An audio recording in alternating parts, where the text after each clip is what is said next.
What's up, everybody? It's Next Level Taken here, and I thought I'd take a look back, a little retrospective look at the Dreamcast. It's the anniversary, the birthday of the Sega Dreamcast.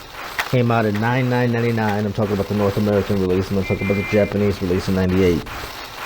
And it launched with a number, I think it was the biggest launch at that time. Number of hits games: Arrow Wings, Air Force Delta, Blue Stinger, Cart Flag the Flag, Expendable, The House of the Dead 2, which is a big shooter, Hydro Thunder, which was arcade perfect. I used to play that game so much in the arcade back in the day.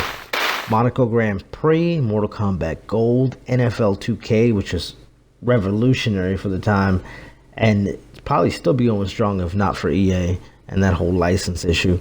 Monaco Grand Prix, Mortal Kombat Gold, were awesome games. NFL Blitz was a fantastic, football. I want to say it wasn't a sim; it was more of an arcade, like NBA Jam. And you had Power Stone, you had Ready to Rumble Boxing, which was really big back in the day. I wasn't the biggest Ready to Rumble fan. I mean, I enjoyed it for what it was, but that was a big deal back in the day. Sonic Adventure, which I can remember going to Toys R Us as a kid and playing the demo unit for Sonic Adventure. And this was like a month or two before the Dreamcast was even launched in America. And I was blown away. I mean, I was playing maybe the first couple stages of it over and over again, but I was just amazed by the graphics. I loved it.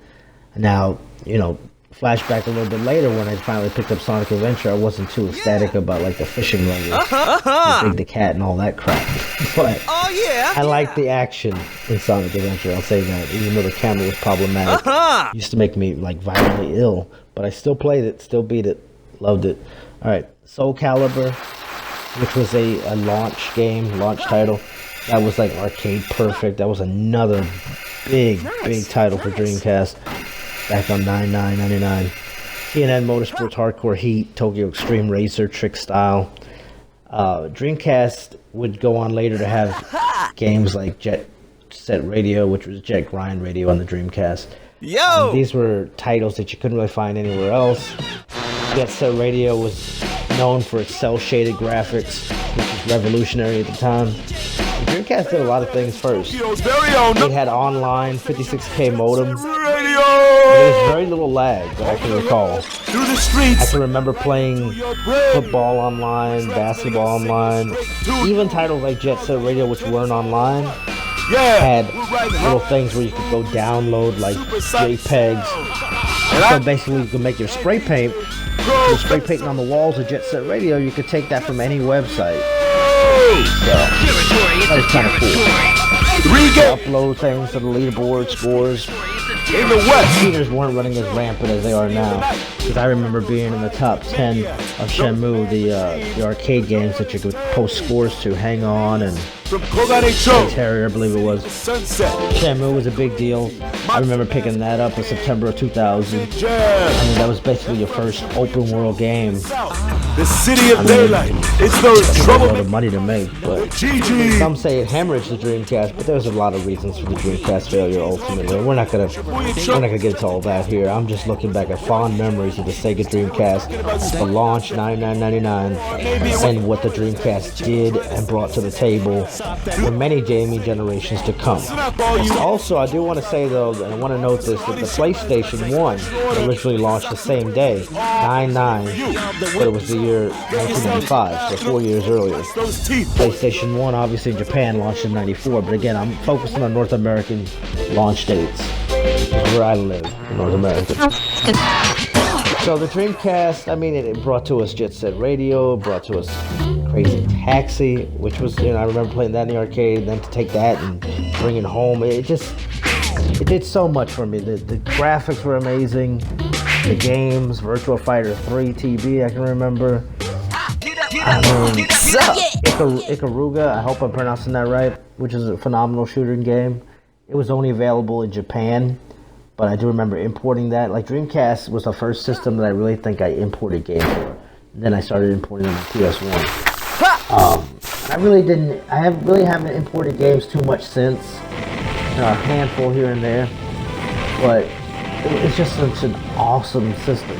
I think that's what maybe did it in in the end was the fact that it was so easy to get imports, it was so easy to get burned games that people were just buying bootleg games.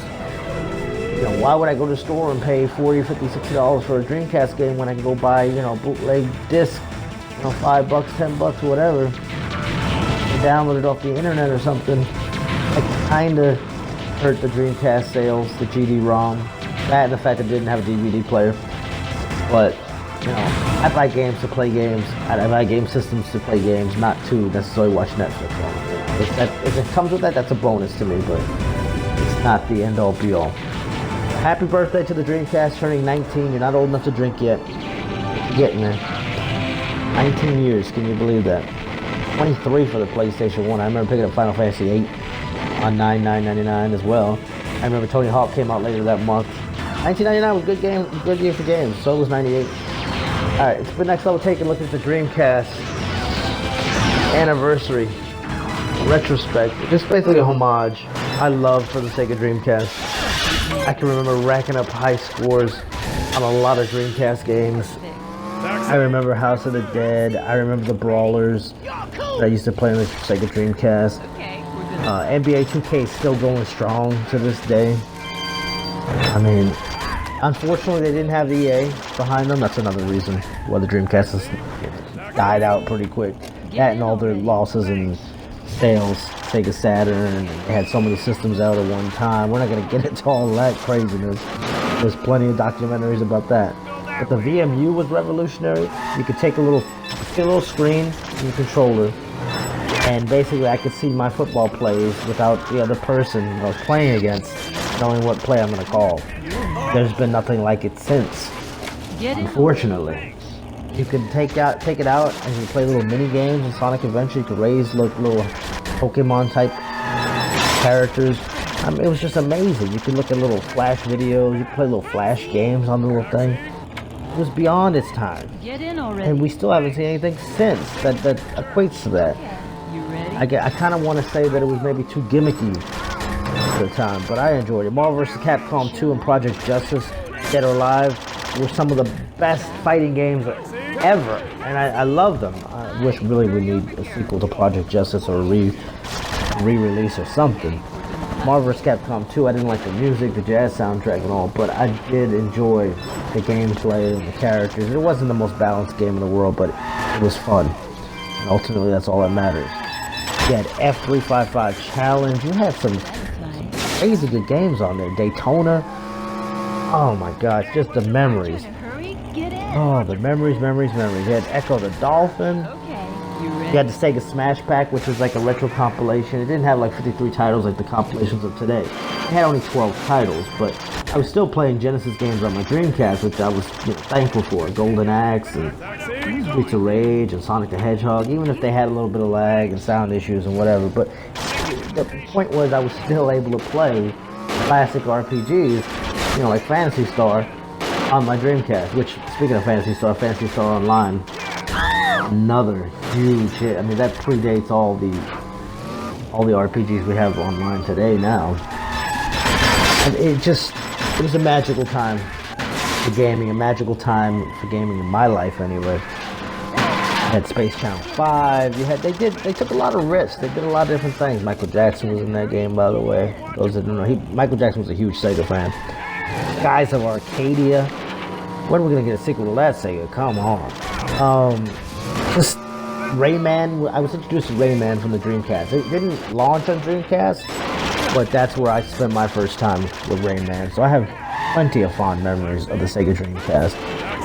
I'm trying to think, what else? What else am I missing out? I mean, basically, let me know what games you guys have played on Dreamcast or wish you would have played on Dreamcast.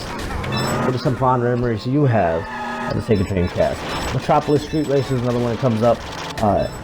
Keeps in mind MSR, which would later become Project Gotham Racing. Power Stone, Resident Evil Code Veronica. I bought a Dreamcast for Resident Evil Code Veronica. I bought a Sega Dreamcast for one game and one game only. I heard that Code Veronica was not coming to PlayStation. I said, I got to go get me a Dreamcast, and that's what I did. And I don't regret it. Best money ever spent. I mean, Sega Dreamcast was the you know what. Alright, the Next Level Taken. taking a little history lesson. Wishing the Dreamcast a happy birthday. Don't forget to like, share, and subscribe. Until next time, everybody.